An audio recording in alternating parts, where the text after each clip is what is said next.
Barrie. Mayor Nuttall, welcome to the Barrie Police Service Board, sir. Thank you, Mr. Chair. We look forward to hearing from you. In keeping with Indigenous protocol and building respectful relationships between Indigenous and non-Indigenous peoples in Canada, it is customary to acknowledge the traditional territories and ancestral lands of the Indigenous peoples. We would like to acknowledge this sacred land on which the Barrie Simcoe Emergency Service Campus operates. It has been the site for human activity for 15,000 years. This land is the ancestral land of the Huron-Wendat and the Anishinaabe Nation. The treaty that was signed for this particular parcel of land is collectively referred to as the Williams Treaty. We are dedicated to honoring Indigenous history and culture. We also recognize the enduring presence of Indigenous peoples on this land and are committed to moving forward in the spirit of reconciliation and respect. Miigwech. I will entertain a motion to approve the agenda that was distributed in advance, subject to one change, moving items 7, 8, and 9 ahead of 6 in the agenda. A motion to approve. Mr. Khan. Seconder. Councillor Thompson, any questions, comments with respect to the agenda and the change? Those in favor? Thank you. Any members of the board required to declare any conflicts of interest with respect to today's agenda? Seeing none, thank you. Also distributed in advance were the minutes of our October 27, 2022 open meeting. Motion to approve those minutes, please. Mr. Khan, Ms. Strong. Any questions, comments, or adjustments to the minutes of the October 27th meeting? Seeing none, those in favor? Thank you. 3 items were in our consent agenda distributed in advance: staff acknowledgements, public complaints, and our Q3 budget variance. A motion to receive those consent agenda items, please. Mr. Khan, Mayor Nuttall, any questions with respect to the items included in the consent agenda or any items the board would like to have pulled? Seeing none, those in favor? Thank you. Chief, I'll hand it over to you, please, to introduce those responsible and working with our Equity, Diversity, and Inclusion Committee, please. Chief. Thank you very much, members of the board and those that are joining us from the community. We're here to introduce 2 individuals that the board has seen in the past in regards to much of the work that we are doing through our strategic review and our involvement with the equity, diversity, and inclusion. And we're providing an update today. So I'll pass it on to Inspector Burke. Thank you. Thank you very much. Thank you, Chair, and board members. Welcome, Mayor Nuttall. So many of you have heard me do the introduction before. Again, it's none of my doing. It's all the people that actually work for me that do this. Staff Sergeant Linda Morehouse does send her regrets. This would have been her final board meeting, final presentation. Unfortunately, she's having a dental procedure, so I actually think she'd rather be here, but that needs to be taken care of. So we wished her well and sent her off this afternoon. Really, the EDI committee was Staff Sergeant Morehouse. She's the one that was the driving force behind it. Fortunately, our next committee chair is Victoria, and I know the board's very familiar with Victoria. Certainly, we benefit from Victoria's technical skills and expertise, but also I think once you listen to her presentation about EDI, I think you're going to come to the same conclusion that I will, that the EDI committee is in very good hands going forward in the future. Victoria certainly is committed to EDI. She's an excellent representative, both for the service and in the community, and she's very passionate about it. So with no further ado, I'll pass it on to Victoria, and of course afterwards, any questions at all, please bring it forward. Victoria. Thank you, Inspector Burke. Good afternoon, members of the board. And as Inspector Brooks mentioned, I'm here on behalf of Staff Sergeant Morehouse. I just want to thank you for the opportunity to be here today and present to you on the activities of the Equity, Diversity, and Inclusion Committee for the year 2022. So formed in 2019, the Equity, Diversity, and Inclusion Committee, also referred to as the EDI Committee, has grown to a total of 15 members. This is an internal group that's volunteer-based, and the group continually encourages conversation and serves as a resource for members of the Barrie Police Service on matters of policy, communication, training, language, community outreach, and engagement. The committee is growing and builds upon the research and findings of the Barrie Police Service Systemic Review of Organizational Culture and Systems Report, which was presented in November 2021. Additionally, the committee sources development through external engagement and continuous internal evaluation. Through this, the group collectively works to understand and address any EDI concerns or challenges. Moreover, the data informs opportunities for growth. These efforts will be touched upon in the next slides. The EDI Committee has an established terms of reference, which includes a vision that is to build an authentically inclusive organization, mandate, which is to enhance inclusivity and diversity by engaging our members and our community through strengthened partnerships, and a specific goal that is through policing excellence, we strive to create an equitable, inclusive, and diverse service utilizing partnerships and practices within the community. So as presented in November 2021, so last year at this time, the EDI Committee had set 3 priorities that align with the vision, mission, and values of the service, as well as the strategic plan. These priorities are a starting point and focus on member knowledge of EDI, community engagement and outreach, and the EDI Committee's accountability. Each priority is guided by specific goals and actions, which serve as key performance indicators and create measurable benchmarks to assess year-over-year progress. It is important to note that these are dynamic measures, they're not static. So what we mean by this is that as the organization grows, these priorities too are subject to evaluation and evolution. It's not something that's essentially stuck. So looking at that first priority, as you can see, there's 3 goals shown on the slide, and actions completed under this priority. First and foremost, started with understanding membership composition. So building on the momentum from our systemic review, a primary focus in 2022 is to understand the membership's perception, awareness, and understanding of EDI. An internal member-focused EDI survey was conducted at the start of Q1. It spanned a 30-day period from January 12th to February 11th, and the survey helped determine whether the EDI Committee should focus on enhancing professional development opportunities for broader topics, or if there's a need for the focus to remain very direct and very specific and explain fundamentals of EDI. Findings identified that members possess awareness and recognition on the importance of understanding and applying EDI principles in their roles. Members also expressed the need and strong interest in continued professional development opportunities, with some of the topics including awareness of global and local issues and concerns, awareness of global and local cultural issues or concerns, strengthened multicultural and multi-ethnic understanding, means of confronting bias, and understanding various population dynamics.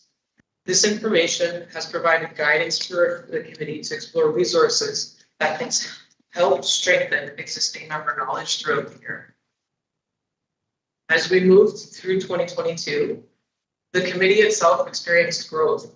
It grew from 10 members to 15, with new perspectives being brought in by these members.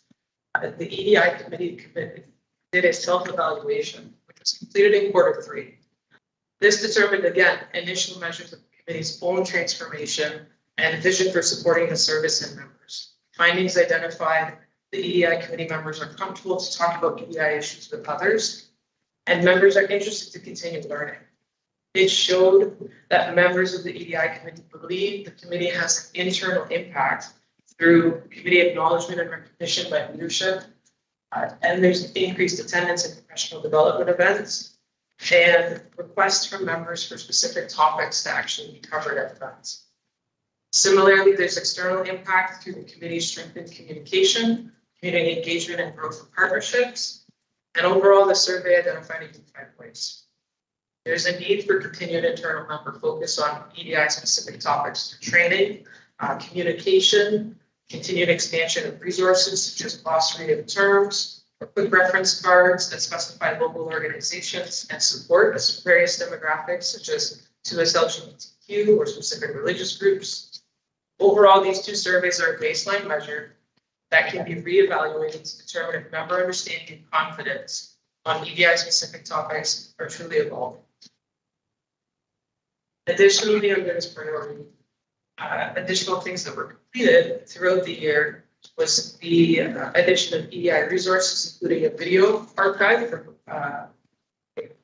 professional development resources, ongoing diversity calendar maintenance, support and diversification of recruitment initiatives, expansion of cross-cultural awareness resources, some of which are specifically designed to complement training for frontline officers, and member attendance at CACP EDI conference and the recent OACP Indigenous Training and Awareness course.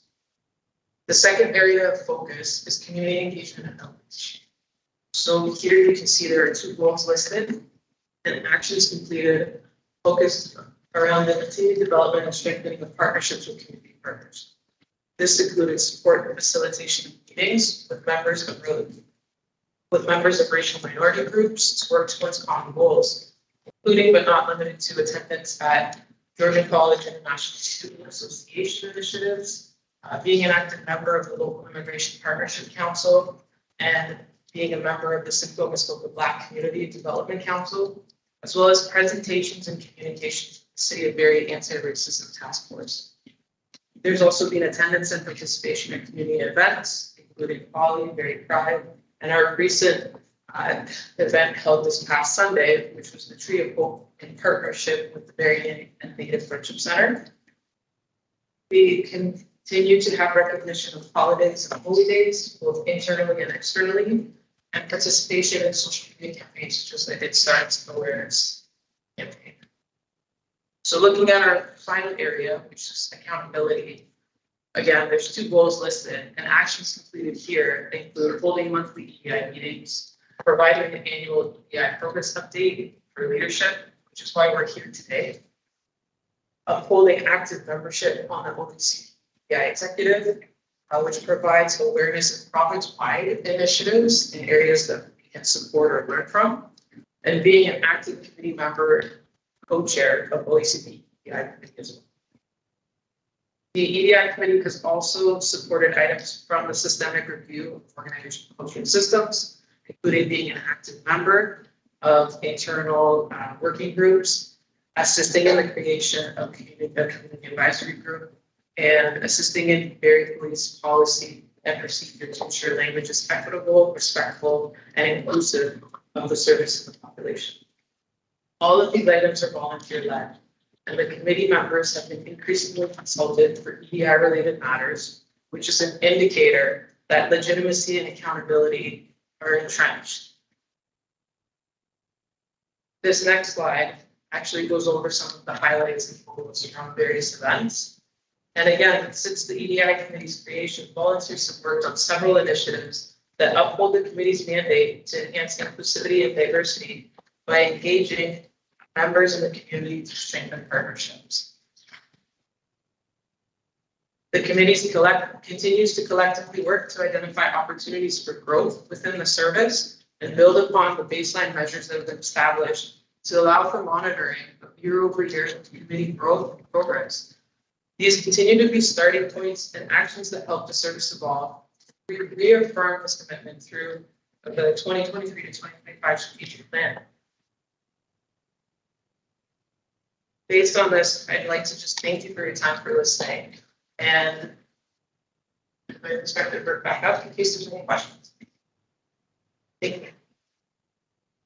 Thank you very much, Victoria, and Inspector Burke and Staff Sergeant Moorhouse. I know the work that's gone into this, and it was great to hear that the committee's growing, and I'll have a question about that after we hear from the rest of the board. But I want to thank you for the work that's you're doing, you've done, and continue to do. it is a priority of this board that it continues. So we thank you for that. Any questions for Victoria or Inspector? Yeah, Mr. Khan, please.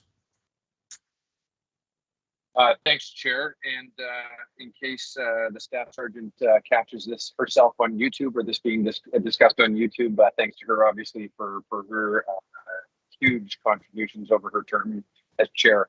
Mr. I'm going to mess it up. Mr. Wumowitz, I got it close, but I know it's not perfect. I apologize. Thank you for the presentation. This may, though, be a question for the inspector. But your presentation, and certainly the presentations over the past year plus, have truly discussed and shown some incredible inherent change and growth that is happening within the service, both sworn and civilian members who are participating in all of your studies and the committee, as you discussed, Chair, it's grown. Including, as you described in this last presentation, the attendance and participation of members of the service, et cetera, that's grown as well. So it only stands to show that we're evolving, we're growing, we're becoming more self-aware and conscientious, which I think is wonderful. The question that I have for you is, if at all, can we, and we being the board as well as members of the service and people who are participating with you, see policing itself change or evolve? I guess in terms more procedurally, or the conventional detail of service delivery, how we do actual policing, traditional policing or conventional policing, can we see through what you're growing and what you're bringing to the fore? Can we see that changing in the near to midterm future? Thank you, Mr. Khan, through Chair. Thanks very much for that question. Certainly, I think the first thing we need to acknowledge is actually the consideration, not only of the Barrie Police Service but across policing, in the consideration and considering equity, diversity, and inclusion. Which, if you go back in time, wasn't a prevalent topic, but it certainly has become that. I think you can see from the work and the expansion of our committee, it is very topical, not only within our service but right across the OACP. And actually, Staff Sergeant Morehouse created a document through the OACP that has been distributed across the services that is a reference for all services to go by. There is a number of steps that are coming. I will refer to an expanded use of force report that's collecting more data, and it's always about collecting data, especially in regards to the EDI. We can gauge our participation in the community. We can gauge our participation on committees and our interactions, but we really got to start, and we understand that we have to collect better data, that's just one example of steps that we're taking. The advantage too of having Victoria as the chair of the EDI committee, and the board is well aware of what her position is in the strategic planning and analysis section. She is the one that builds our dashboards and collects that data. She is also the one that is monitoring all the initiatives that link to our strategic plan. So Victoria not only looks at it with the strategic plan vision on it, but also puts the EDI lens on it. And from there, we can gather more data and statistics. But yeah, I certainly agree with your point. And I know we talk every time that we present. Our challenge is to collect the data, to analyze it, and then to move forward to see where our progress is. And I think when you look at the systemic review and the work that has been done through Inspector Burke and his team around how we need to embed EDI in our thinking, our service delivery is very much part of the systemic review, which is ongoing. Thank you kindly, Chair, Chief, Inspector. Thank you very much. Thank you. Any other questions from the members for Ms. Strong, please? More just comment. Thank you so much for your presentation. And just anecdotally, Member Khan, when I was out in the community recently and I was approached by a young female who was also a visible minority who was excited to share with me that she had recently applied for a position with the Barrie Police Service and after speaking with members of the service, she thought it was a great organization and she was really excited to put in her application. And I don't know that we would have had that before these initiatives got started. So I think that's a great feel-good story and really speaks to the efforts that this committee is doing and how that's resonating across the service and in the community. Agreed. Anything else? Victoria, you said you went from 10 to 15 members recently. Is that exposure of the committee within the organization and within the community, or you know, and do you anticipate that number to continue to grow? Thank you, Chair. With the growth of the committee, it's internally focused and it's through increased communication. So what we've also done is we've got a centralized digital portal where anyone who is interested can submit their information and actually express their interest and purpose and why they want to join the committee, what they're hoping to achieve. And again, there's also open dialogue that's happening as well. So I think there's a piece of approachability that is coming out through the communications that are being posted for various events and various initiatives that are created. And we do hope to have it just continue to grow. Because everyone brings a unique perspective. And that's always welcome. Chair, if I can just add, I think it piggybacks on a lot of the initiatives that the committee has taken on and actually exposed themselves to the rest of the service, where members of the service who may have not thought about the EDI committee in the past have now observed what they're doing, the events that they're involved in, for instance, the very successful tree lighting, and that has garnered the interest where people want to be involved. So I think the committee has presented themselves as something, A, that's relevant, but something, B, that if you want to get involved, there's things to do and there's things to participate in. So that's the biggest change I've seen over as the EDI committee has evolved, is just they put themselves out there and they've made themselves an attractive committee within the service that people actually want to be a part of. Thank you. Well, the board congratulates the entire committee for a job well done, and we look forward to continued updates and clearly that the efforts are moving forward. So well done. Thank you very much again. Chief, may I hand it back to you, Chief Greenwood, for your update, please? Yeah, please. Great, thank you very much. Sergeant Tellerico is just putting up the PowerPoint presentation for everybody. So thank you very much for the opportunity to present and really highlight some of the great things that we're doing with the Barrie Police Service, from our investigations to participating in initiatives and a community events. So this will speak to our last board meeting to today's date. When we look at our calls for service, this is a computed, just for your perspective, Mayor, we have a computer-aided dispatch system, or our CAD system, that collects the occurrences that come into our calls center through our calls for service. So for example, if you look at what we are displaying today, you can see that there were 407 motor vehicle collisions that were reported to us in October. We had 52 traffic hazards that were reported, and our officers conducted 350 routine traffic vehicle stops within just the 1 month. And also on your right-hand side, you will see that we continue to receive self-reports through our online CopLogic system. And one of the areas that the board in the past has looked at, what calls for service are we attended where there are some mental health components. So we always highlight that and where we are in the different years of comparison. So this is just a snapshot of the month for people to review.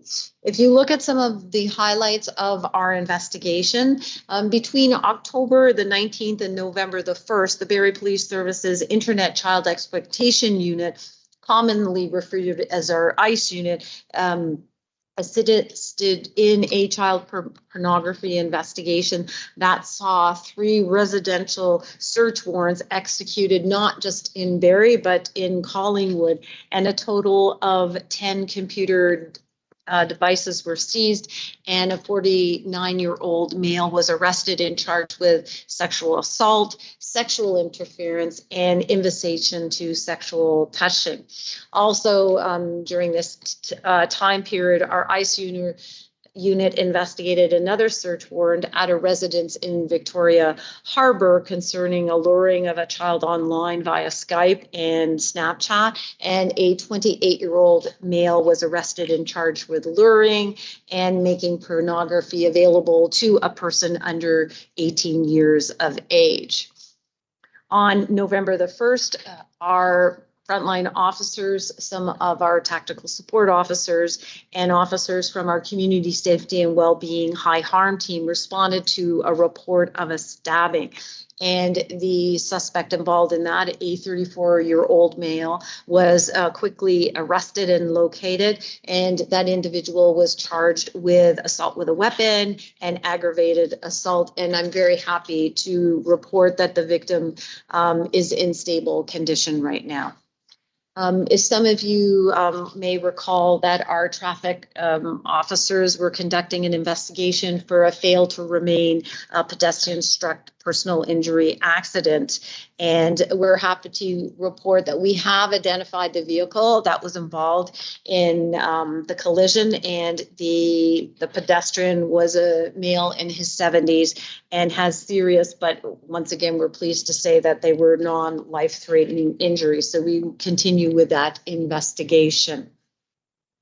A few other highlights for work that we have been involved in.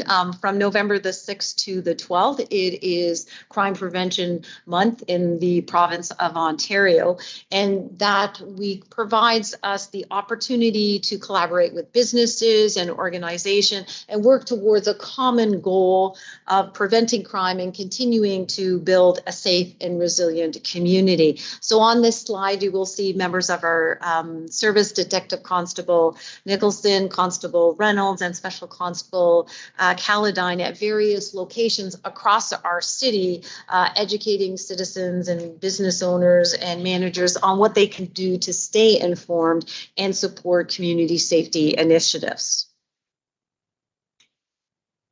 On November the 13th, as board members that were able to attend today would have noticed our tree that was lit in the outside, and then in our front lobby we have a beautiful display honoring the Tree of Hope.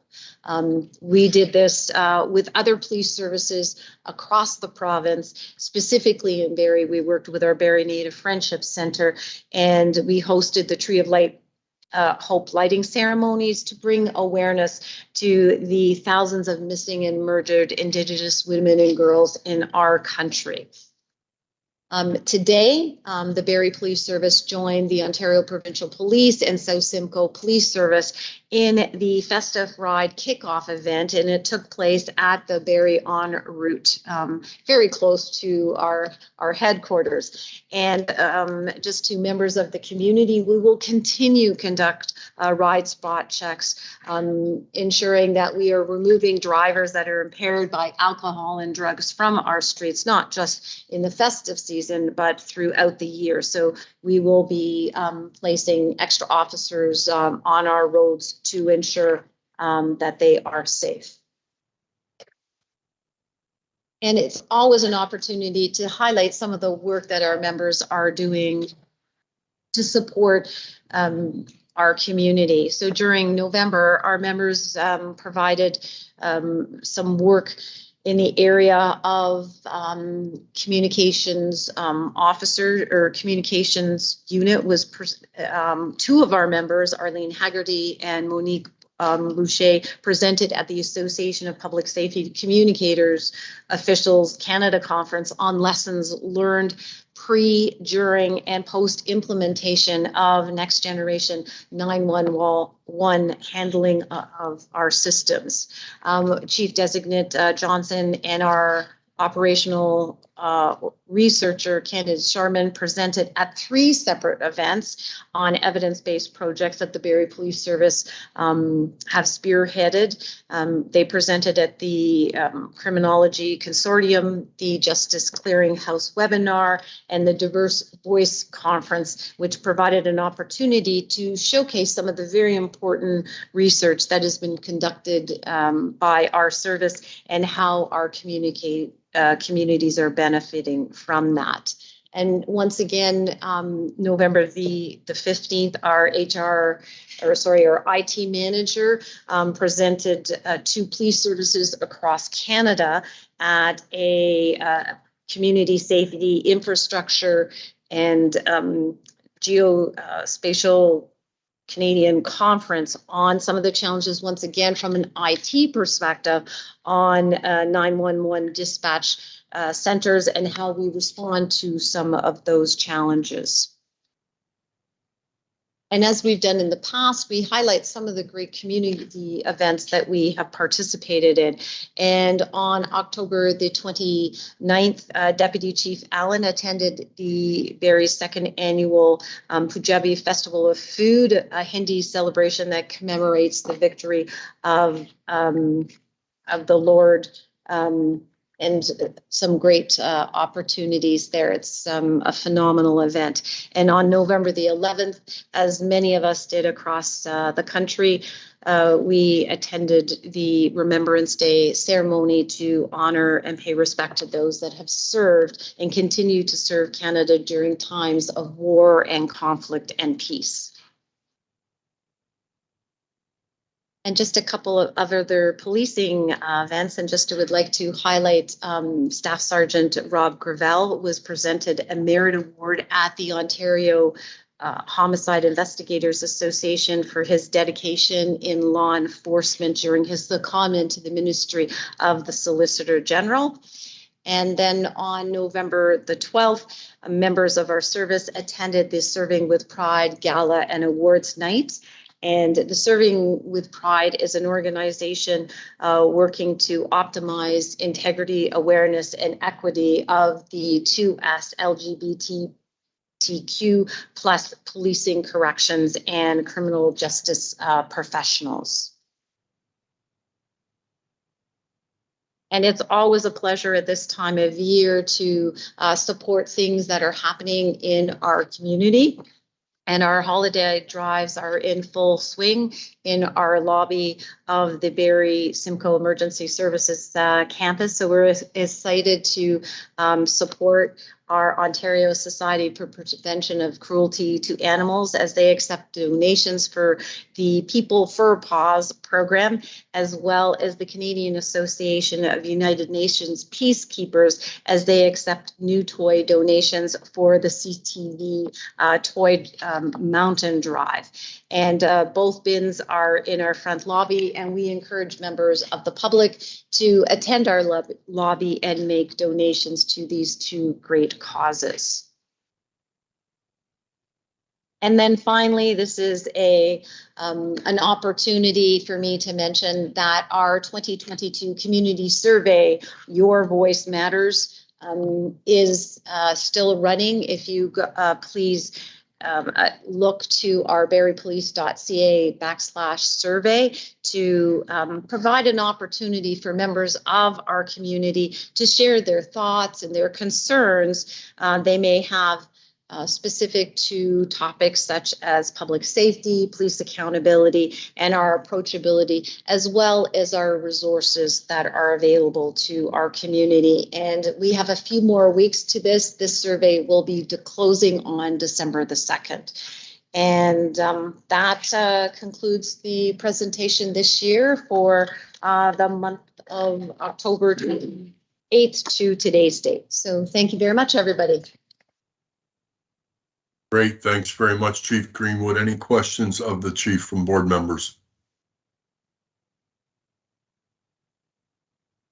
Seeing none, thanks again, Chief, for a thorough update. Our next meeting will be Thursday, December the 15th of 2022. A motion to adjourn today's open meeting.